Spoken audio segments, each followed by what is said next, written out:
This conference will now be recorded. Well, thank you all for joining me. I think today we might have a little bit of a light crowd simply for the fact that it's summer and I'm sure people are doing all kinds of fun things other than going to virtual networking events.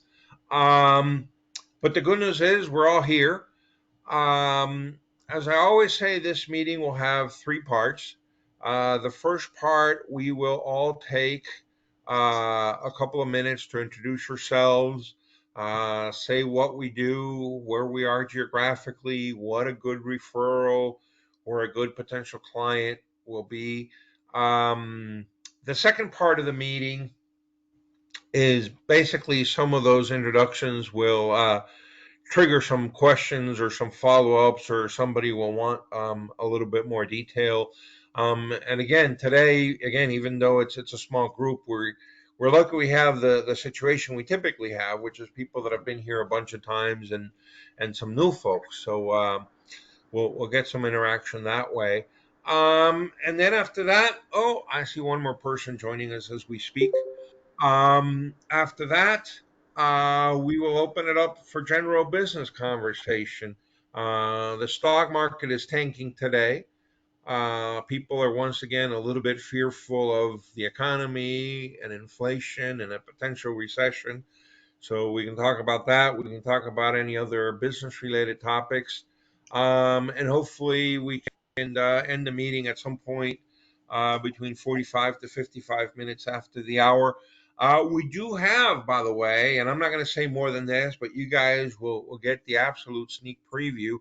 Working on a fantastic guest speaker for this session on September the 19th. So keep your eyes open on the email for when I announce that. But the person has already agreed. They haven't sent me their marketing information yet. So make sure that uh, put that September 19th session in particular on your calendar, because we're going to have a great speaker for that one. Um, all right. Oh, I see Patrick from Ireland.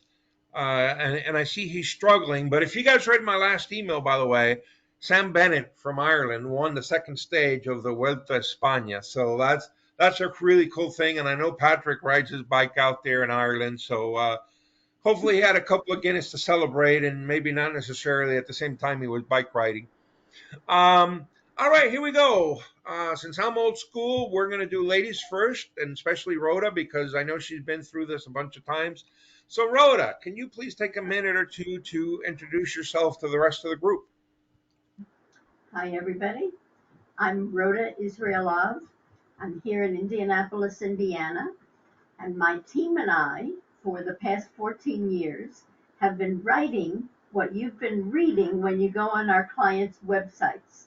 So we are a team of ghost writers specializing in weekly blogs to show that our clients are in the now and in the know. And right now, I am particularly looking for a business attorney. So, someone who specializes in not everything, but just formation and advice to business owners. All right, perfect. Thank you very much. And I see Patrick had to log in twice, but Patrick, now we can see you and hopefully we can hear you. And let's see. Well, Bob, why don't you take the next turn at bat and take a minute or two and introduce yourself, please? Oh, thanks, Al. Um, I'm Bob Maloney. I'm in Conshohocken, Pennsylvania, and I'm a consultant. My business is expense reduction analyst. I work with business leaders to help them find opportunities to reduce their expenses to create cash flow. Everything that I do is self-funding, and all of the cash flow, all of the savings are realized, and they actually help valuation. Um, the real value that I bring to the table is that I'm able to leverage resources that have expertise in over 40 different cost categories. And our engagement runs over a 24-month period. We share in the expense, we share in the savings over that period of time. Recently, worked with a client that had expenses that were in managed print services or printers and copiers. The client had 13 locations with 36 different different machines in their fleet. We were able to bring them a set of options that included their incumbent supplier at an 18% savings and two competitors at respectively 53% and 57% in savings. Again, Bob Maloney with Expense Reduction Analysts. All right, perfect. Thank you. And Patrick, you must be happy. I don't know if you saw my last Yeah, email, yeah, but yeah, all I right. did. So I won't Yeah, steal any of well your done. thunder. Why don't you take a minute or two and introduce yourself? Yeah, listen, thanks for the nothing to do with me, but I'm very impressed. Success is very impressive, and it's the story that all these people went through to get there. The agony and the commitment. But look at I'm here because I'm an ambassador for a health science breakthrough that very few people seem to know about. But it is now an additional pillar of health, together with nutrition, hydration, sleep, exercise, spiritual well being. We now have the science of cellular signaling at a functional level. Because every second of every day, our cells are passing tremendous amounts of information throughout the body. And any breakdown in that signaling and communication, we cannot be fully healthy. Excuse me. For example, if you call the fire service and no matter how big the engine is or how good the fire people are, if they don't get the signal, in other words, if there's only one bar on the signal, they won't get the signal, and therefore they won't get to address the fire in your house. So it's the same in the body now, where our cellular signaling tells us so much, enables the body to heal itself. For instance, we get signals when we're hungry or thirsty or cold or tired or fed up or excited about winning a bicycle race or whatever. And when we go to the bathroom in the middle of the day or the middle of the night, these are all critical cell signaling. And as life impacts on us and the environment and lifestyle, the quality of the signal is not as good as it used to be. So we say, I used to go to the doctor and say, well, what do you expect? You're getting old. I said, never say that to me. Never say that to me. I said, my body has the capacity to heal itself. So we don't do that. We don't we don't prevent. We treat. So it's now we're now getting in front of conditions and that are coming down the tracks, and this is wonderful. Listen, who do you know that deserves to know? My details are in the chat, and it's great to see you all, you guys. Fantastic. Thank you. And Amber, I see you just logged in, so welcome. Just to bring you up to speed, real quick, because I know you haven't been to our meetings before. We have some folks that come religiously, and we have some new folks like yourself. We're just going through a round of introductions first. Um, and so, Joe, if you want to take your turn at bat and give your introduction for a minute or two, talk about, maybe where you are geographically. I know you're here in the Pittsburgh area. Who would be a good client, a good referral, and I know later after the introductions, we might have some questions for you. Thank you, Sal. And it's my pleasure to meet each of you. And Patrick, I love your accent. Oh, it's great. My name is Joe, or Solar Joe Leech. As Sal said, I live in the suburbs of Pittsburgh. I'm a solar professional. And what does that mean? I teach people what they need to know to make effective decisions as to whether solar is cost effective for them. And it is, from a couple of points, a very few. Some of the points are that it saves money, a tremendous amount of savings, because you lock in your price, never to have another rate increase from one of the companies. And there are others who join the revolution in solar because they believe in reducing the carbon imprint into the atmosphere. So I'm looking for three people, three different groups of people. Number one, the most important people I'm looking for are people who think they might possibly like to have solar power on their homes. We really don't know until we start. We're working right now in 22 states in the USA only. I'm looking for people who will refer people like that to me. We call them an ambassador. And the company will reward the ambassadors for a referral with a very, very nice check when that lead develops into a startup.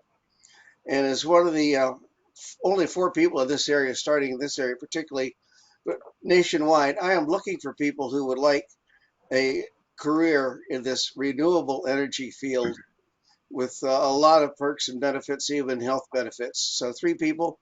First one, we got it. We don't. Nothing happens till something is sold. So anyone that you know, and I guess we could put our contact information in the chat. First, I've been here with Sal, so that's a quick overview of what we do, and hopefully we might touch and inspire one of you to help you save some money with your electric bills here in the United States. Back to you, Sal. Thank you, Joe. And yes, I always forget to say that. So please put your contact info into the chat because I am recording the meeting. And later tonight, if I stay on schedule, I'll send out a copy of the recording. And I also send out a copy of everything that you put into the chat, including your contact information or anything else you want to share, phone numbers, emails, websites, whatever. Amber, How so do we again, do that? welcome. We've gone through most of the introductions except for you and me. So if you would like to, I see you're muted from your side, unmute yourself and take a minute or two to introduce yourself, what you do, where you are geographically, who a good referral for you would be. Hi, my name is Amber. I'm from the Pittsburgh area. I grew up, born and raised here. And I'm working for New York Life. We are a full service financial institution. We do everything from retirement planning, we do annuities, we do savings, anything you could need that's not a bank. We can do everything that's better than a bank. One of the things that I really like about New York Life is that they really care about their clients and they show that in a lot of different ways. First of all, you cannot buy stock in New York Life. All of their dividends go directly back to their policyholders. And on our first meetings, we will never ever try to sell you anything. It's really about educating the clients. So in that way, they really show that they care about the people, and it's not about making a sale. It's not about raising the commission. It's really about the people and what's good for them. A good referral for us is anybody who has money, anybody who needs to save money, anybody who wants to retire one day, anybody having a kid, anybody who knows somebody that's graduating. So anybody with a bank account is a good client for us. All right, perfect. Thank you. I'll introduce myself and then I'll open it up for questions and answers. But again, thank you all for joining me. My name is Sal Acosta and I am a business broker. And it's exactly like it sounds. I help people buy and sell businesses. Now, since they come in all shapes and sizes, I usually deal with businesses that have anywhere from 10 employees on the high side all the way up to maybe 250 from a revenue perspective, anywhere from just about zero. And I actually have a situation like that right now, all the way up to 10 or $20 million in revenue for the year. And then from an EBITDA or net positive cash flow perspective, anywhere from hopefully at least break even to about a million or two for the year. And even though I'm based here in the Pittsburgh area, through the magic of the internet and video chat, just like we're doing today, I'm actually able to work with people all across the U.S., which to me is really fun and really interesting. Uh, by the way, Joe, just so you know, Patrick actually joins us from Ireland. So not only are we getting people from different places in the U.S. and different places in Pennsylvania, it's always very flattering to me that we're getting people internationally. And maybe if I didn't tell you, you wouldn't know because he's coming across with a great signal and very clear and everything is fantastic. Um, and the accent's right from Ireland. um, I'm anyway, solar powered. I'm solar powered. very good. Yeah. I was hoping you were going to say you were Guinness powered, but okay. Well, I didn't want to say that, you know. I mean, yeah. Anyway, have some of the introductions triggered questions? Rhoda, I know you wanted to follow up a little bit with Joe about about the solar and the net metering. Oh, you're muted, Rhoda.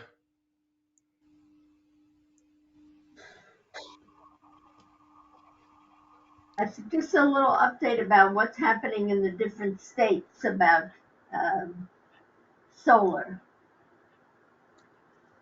I can only speak to about 3 or 4 of them because that's where my focus has been. The largest state in the nation involved with solar for a long time is California. Uh, there have been legislations of the state trying to tax it, uh, and there have been some major rallies, particularly in San Francisco. Los Angeles have gone against that. So far, the tax bill has not been done, but net metering, of course, is up to the individual uh, power companies and how they handle it. And it varies. I'm working with someone just local to a county north of us, which is a co-op. They don't accept it at all. The major companies in Pennsylvania, where I've been dealing with, do have the thing that most people need to know. First of all, those of you who don't know what net metering is, if you generate power in excess of what you use, and most of the systems are designed that way, then you feed the power back to the utility. They don't all have to accept it, most will. And then as you draw power from them, you get credits. You might think 1 to 1. No, it's not 1 to 1 because the bill that you get on a kilowatt hour is based upon 3 factors. It's based on the power generation cost, on the transmission cost, and on the taxes, so that you only get, if you're lucky, 85 to 90% of the power generation cost back. Again, since President Biden signed the laws that basically really encourage alternative energy, wind power, solar, and other things, there's going to be probably a lot of pressure on the companies to accept net metering. Right now, believe it or not, although the industry's been around for over 15 years, it's just getting traction right now. So, as a consultant, what the first thing I do is I get the copy of the bills from the prospective customer. We're going to do see how many kilowatt hours they need, but also it's going to tell us who is their utility. There's some research in the background. We want to see what that step is. And of course, there's other influences we have to check out, such as if you live in a gated community, what are HOAs and so on and so forth. So it's a case. I appreciate your question, Rhoda. It's a very good question, and it has to be dealt with on a case by case basis. But I think for the most part, net metering is going to be approved around here for a long time as an incentive by the government for people to go to alternative energy, particularly solar. Did that answer your question? Yeah, Any follow up? I just people are being told on some of the websites that they can install solar power without any cost to them up front at all. That is absolutely correct. And that's not only for the company that I represent, which is POWUR, BBC. A couple of components basically would be a down payment. And the majority of the systems that are going in now are going in where people are buying them, usually putting on some type of a payment plan. Other forms, they sign a contract with the power company that they will take their power exclusively from them. But generally, there's a couple of misconceptions that I teach right off the bat. One is that solar is really expensive. All depends how you look at it. And I know that sounds like sales talk, but basically, what you're doing, you can't look at it as an investment per se. You need to look at it as utilization of existing money. And simply what you're going to do is you're going to swap the money that you're paying to the power company, which you're extremely captive of. I don't know whether you know it, but you have a unilateral contract with your power company. You say, I will take my power all the time that I live here from you. They say that's great when we will have the right to give you a rate increase we feel like it. But when you own the equipment, God doesn't have any rate increases on sunshine. So there's a, let's say right off the bat, you might save 10% that first year per month. But now you've locked your fees in and all you're doing is swapping dollars. So is it correct to say you can install it with no money out of pocket? Absolutely correct. Okay, perfect. Does anybody have any follow-up questions for Joe or for any of the other folks Yeah, that Joe, I'm amazed. Did I get this right that in California, in some parts of California, they wish to put a tax on solar energy? That is correct, Patrick. What kind of Absolutely. did all those guys have MBAs or are they PhD types or well, I mean, are they so out of phase with what's going on? out of phase, no pun intended. Yeah. There are a number of us who live in the states other than California think they're all wackos. Well, I'm being unkind there, but why would you want to tax solar energy when you're saving and feeding back into the network? You know, Now you're asking a question like a thinking man, Patrick. I got it from Because they need Sal. the money. When you're on here with Sal on a regular basis, this is the way you go. You know. Um, You know, you and I probably have something in common. Could I ask your age? I'm over 70. Me too. I'll see you're 70 and raise you 14. All right. I've done a Why? couple of things in life, and I will Yeah, say that I was basically pretty well retired me and too. getting by with what I'm doing, drudging through it. And this Yeah, came back. My wife says, "Honey, I don't know what's gotten into you, but you're getting up earlier. You're 10 years younger. This is yeah, exciting stuff." And it's doing something. And I'm not just speaking for the company I represent. It's doing something for the world and the environment as well. yeah. And it is what we are becoming, you see, when we're busy. It's not just what we're doing, it's what we're becoming. You're absolutely right. Hey Amber, let me ask you a question for on your introduction real quick. Are you allowed to work in any states, or do you have to be registered in certain particular states, Pennsylvania or whatever? So how does that work in your case? So how the licensing, I have to be licensed in Pennsylvania, so you have to take your test and all of that stuff. And then once you're registered in Pennsylvania, you can just pay for registrations in other states. Oh, okay. So which states are you registered in? Just Pennsylvania? Right now, just Pennsylvania, but I'm working on Nevada and Oregon. Oh, okay. Just why those two in particular? I lived out in Las Vegas for a few years, so I have a lot of clients and potential clients out in that area. And I have another friend from Pittsburgh who just happened to move to Portland. Ah, okay. All right. Very I cool. have a question for Bob. Bob, are you familiar with Stride or GMG? Yeah, yes. Is that part of your organization, that No, your no, business no, model? no, it's not. No, it's not. But you're referring to Stride. They do cost segregation and employee retention credits and things like that. Yes, and no net out of cost. I was a part of that organization. I've known Jason, but I have a couple of other friends that are doing something very similar to that, going to California, but not with that organization. One basically works their business on a subscription basis. I have gotten over to the chat box to check that, to be happy to connect you with a couple of those people that work with clients. And we network through an organization called Christian Business Partners. Sure, sure. I'd be happy to. Thanks, Joe. I had a question for you um, re- regarding the solar panels. So, what's the life expectancy of solar panels once you have them installed on your roof? 25 plus years. Okay. So it's similar to what a roof would cost, or would Yes. last.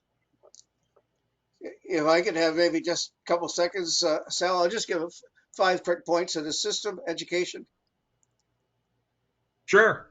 Okay, there's 5 things that somebody needs to look at and consider when they're looking at panels. Number one, the panel itself is a component. There's 5 components.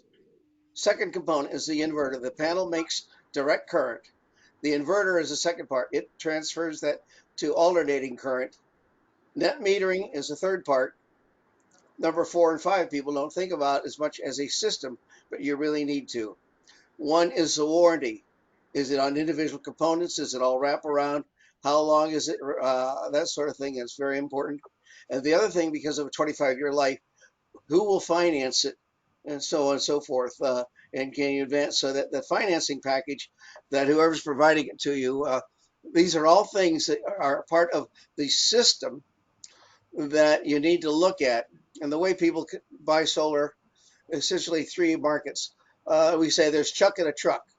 Chuck is your friendly electrician who found he can buy these things wholesale and comes around and tries to talk to you, and he can put them on, and the components are all the same, and you don't know the difference. But you start to talk to them about warranties. Sal, my warranty is really great. It's a 30-year warranty. Well, will you be alive in 30 years? Who's going to be? So the warranty, that sort of thing, who backs a warranty, very important. And then the financing, can it be wrapped in? Because people, after about 7 or 8 years, they move. What happens? There's just so many things that I've been selling financial product services for a long time, and you might expect that from somebody 84, including sure you really need to talk with somebody that has access to the big picture, will tell you the questions to ask, is not afraid if you want to get a competitive quote, but you've been educated. So, Joe, let me ask you then sort of 2 follow-up questions since we're talking so much about solar. One is, as you mentioned, most people generate a little more than they need or a lot more than they need, so they feed it back into the grid, and then maybe they get a payment or a credit from their electric company. But is a risk in theory that your electric company that is paying you at a certain rate of kilowatts per hour may get sold, may go bankrupt, may get acquired by another entity? Long story short, you did your payback analysis based on selling this much back at this rate. Now all of a sudden that electric company changes and you're getting a lower rate, or to your point, not even any rate at all because they just don't take it back. And now your whole payback analysis is out the window. Can that happen in theory? That's one question. And then the other question is, I guess when you do your payback analysis, I'm assuming that you also take into consideration, and you didn't mention this as part of the system, the batteries need to be replaced every once in a while, because I'm assuming most of these systems have batteries to maybe store the excess power and then release it later. But I know batteries wear out. Those are very, very good points, Sal. I appreciate it. Yes, there's always a risk of about anything like that happening. And we try to explain that that is a risk, but the possibilities of those things happening, particularly utilities, are pretty well regulated through your public utility commissions of the various states. The other thing I did not mention is battery. The battery is sold as an accessory, and it depends upon what you want. One of the other things you need to know, or a consumer needs to know, is that basically that solar power will not generate or use anything if there is not a grid that it's connected to, because this inverter takes like a little spark plug to trigger it so that you can actually fire that inverter to get the power back. That's a simplification. So if your power system goes down, it can have as much sunshine as you want, but you cannot have that unless you have a battery. So we look at a battery as a good idea, particularly when there's days of power outage. If you want to go completely off the grid, then you can get batteries, and depending upon how much backup you want, you may want to power the air conditioning. If you're up in the north, your heat. Uh, and I generally suggest to people, because right now the longest power outages in most cases might be 2 or 3 days. Your food's not going to spoil. It all depends what your situation is, but batteries are expensive. Batteries are only covered by a 10-year warranty. Battery power, batteries are coming down. Everything I read, and maybe you work with some investors and businesses that are in battery production. I think Tesla must just announce a new battery technology. Batteries will probably come down in expense, so we don't encourage much battery backup unless you're in a situation you have somebody living with an iron lung. I know I'm dating myself with that term, or something, and you can just not afford an extended power outage. If you want to go completely off the grid, again, our approach as an old guy, I've always felt that a man will always make the decision that is in their best interest if they armed with the facts they need to make an intelligent decision. Unfortunately, and Amber, I know what you are. I have some good friends in Nilock in Pennsylvania and through Christmas Business Partners. I'm sure, and I know your company is really reputable, one of the best in the business, and wants to educate people. And you and I probably both suffer from the frustration that some people just don't want the education, they tune out. And what can you do then? Absolutely. That's 100% correct. So Amber, so when you are certified in Pennsylvania, is this a federal certification? So then you could practice anywhere in the United States, or do you have to go certification for different states, or So I what need a kind of? certification for all of the states, but once you take your test and you do your training in one state, it's really just a monetary transaction and making sure that you know the laws for each state because they're all different. All right, I didn't know there was such a variation in laws for each state. Hmm. It has to Right. do with compliance laws, Yeah, Patrick. yeah, yeah. We have the same in One Europe. of the Yeah. things that frustrates me, Patrick, I'll just say this, and especially when I visit other countries, I see other countries, and nobody's perfect, but here in the U.S., for a lot of things, we have 50 states that behave almost like 50 little republics. And, for somebody like me that in their professional career had to move around a lot, I mean, every time you move, you have to get a new driver's license. I mean, that's just a real simple one. It's incredible. I mean, if I know how to drive in Pennsylvania and I move to Ohio, they should just say, yeah. And by the way, sometimes it's to, like Amber was saying, it's a purely bureaucratic thing. I mean, I remember when I went to work in New York. I mean, I went to the DMV, the Department of Motor Vehicles, and I showed up. I took a ticket. I did the line, and literally it was, "Here's my driver's license, my old one. Okay, here's your new one. Thank you very much." And of course, there was a form, and whatever it was, $35-50. But I mean, that was it. I guess what I'm saying is there was no driver's test. There was not even a vision test. There was nothing. It was literally, here's the old license. Here's your new one. Thank you for the $50.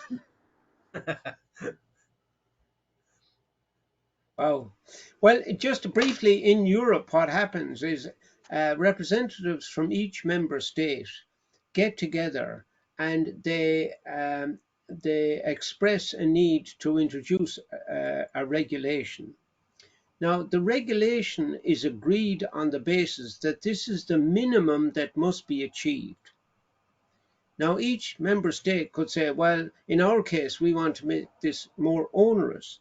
But you can make it more onerous, but you cannot dilute it. You can't attenuate it. There is a minimum you must do, and that's for every member state. Yes.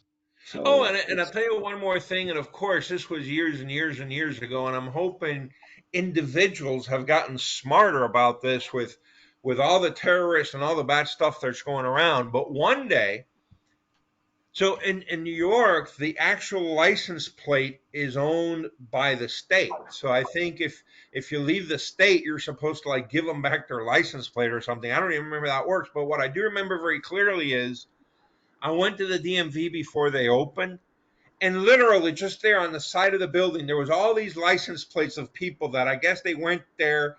They got upset that the place wasn't open and literally just threw the license plate on the floor in front of their door. And I'm sitting here like, man, if I'm a terrorist and I want a license plate, this is the place to come get it. Wow. Wow. That's interesting. Wow. Wow. A lot of valuable material there, for Yeah. recycling. Tin. Oh, I mean, My I tell God. you, people are like that. I mean, I remember for a while, I would volunteer at the dog shelter here locally, and this is the part that would break my heart. You would show up like in the morning even as a volunteer when they were opening.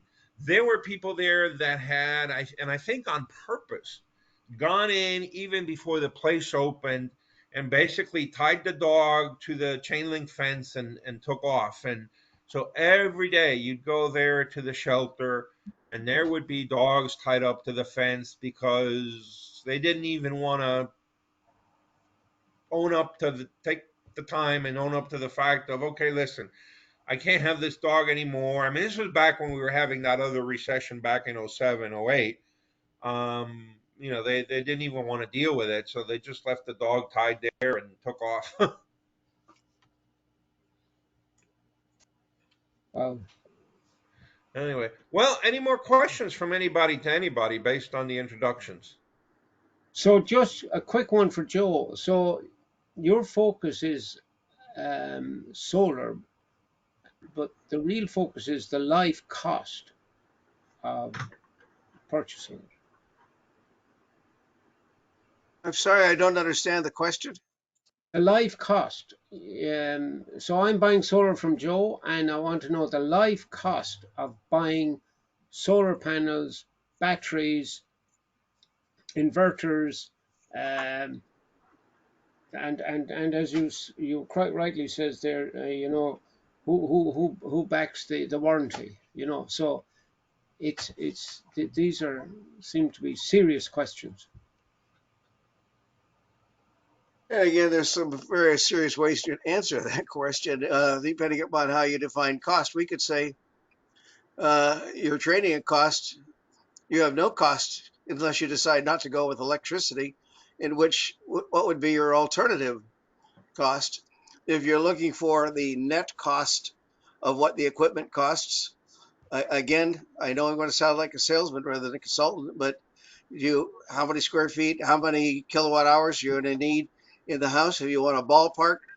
And if we were to take an average house, whatever that is, middle class American, whatever that is. So let's throw a number out. Let's just for the heck of it say it's $25,000. Well, what would the alternative have been? Let's say you're going to finance it for 25 years at 2%. That's about $1,000 a year.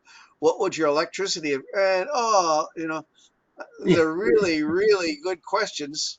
And I so appreciate the opportunity with the five of you to hear some intelligent questions. Sometimes you just get, oh, that'll never work in Pittsburgh. Amber knows what I mean. For the rest of you, and Sal knows, we're known as Mole City sometimes because you can go without sunshine a long time. You say, oh, there's never, have any of you ever been out working in your garden or gone to the beach and there's not much sunshine, you come back sunburned? How did that happen? Hey guys, it's not the visible electricity, it's that UV that gets through, you know. And there's just that's a three misconceptions. Cost too much? No, it doesn't cost a damn thing. Number two, it'll never work in Pittsburgh. Completely wrong. It does. Third thing is, oh, I'm over 50. I'm not going to live in that house for 25 more years. What do I do? It's going to keep me from selling the house.